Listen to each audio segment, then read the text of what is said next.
2003లో, 2016లో, 2024 ఎన్నికల సమయంలో చంద్రబాబు నాయుడు గారు ఇక్కడికి వచ్చినప్పుడు ప్రతిసారి కూడాను ఆయన పేపర్ పట్టుకొని చెప్పేది 98 జీవో ఉంది, 98 జీవోలో ఉన్న వారికి అందరికీ మేము ఉద్యోగాలు ఇస్తామని. ఇప్పటి వరకు దగ్గర 35 సంవత్సరాలు అయింది. చంద్రబాబు నాయుడు గారే దగ్గర 4 సార్లు ముఖ్యమంత్రి, ఆయనే దగ్గర 17-18 సంవత్సరాలు ముఖ్యమంత్రిగా మనల్ని పరిపాలించి 98 జీవో, వాళ్ళ మామగారు ఇచ్చిన 98 జీవోలు ఉన్న ఉద్యోగాలు గట్టెగింటే 1000-2000 ఉంటాయి.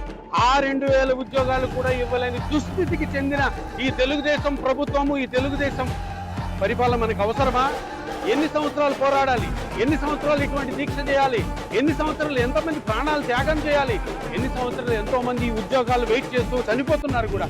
వాళ్ళ పిల్లలకు కూడా ఉద్యోగాలు రావని చెప్తారు. వాళ్ళకంటే 35 సంవత్సరాలు ఏ ఒక్క ఎమ్మెల్యే అయినా కానీ, ఏ ఒక్క ఎంపీ కానీ ఇప్పుడు ఎవరైతే పరిపాలిస్తున్నారో మనల్ని వెళ్ళి అసెంబ్లీలో కానీ, పార్లమెంట్లో కానీ ఈ ఒక్క విషయం మాట్లాడారా? వాళ్ళ పని ఏంటండి? 98 జీవో 40 సంవత్సరాలు మురిగిపోతున్న ఒక ఇష్యూని, ఆ ఇష్యూ వల్ల ఇంతమంది కష్టపడుతున్నారు, బాధపడుతున్నారు, వారి గురించి అసెంబ్లీలో మాట్లాడడం కానీ లేదు. ఈ తెలుగుదేశం మహానాడులో మాట్లాడడం కానీ జరిగిందా? ఎంతసేపు చంద్రబాబు నాయుడు గారు, నారా లోకేష్ గారు వచ్చి వాగ్దానాలు చేసి 98 జీవో ఇస్తాము, రైతులకు లిఫ్ట్ ఇరిగేషన్ ఇస్తామని చెప్పడము, మోసపుచ్చి వాళ్ళు అధికారం రావడాన్ని ఇంకా నందికొట్కూరు ప్రజలు వీళ్ళని క్షమించరు.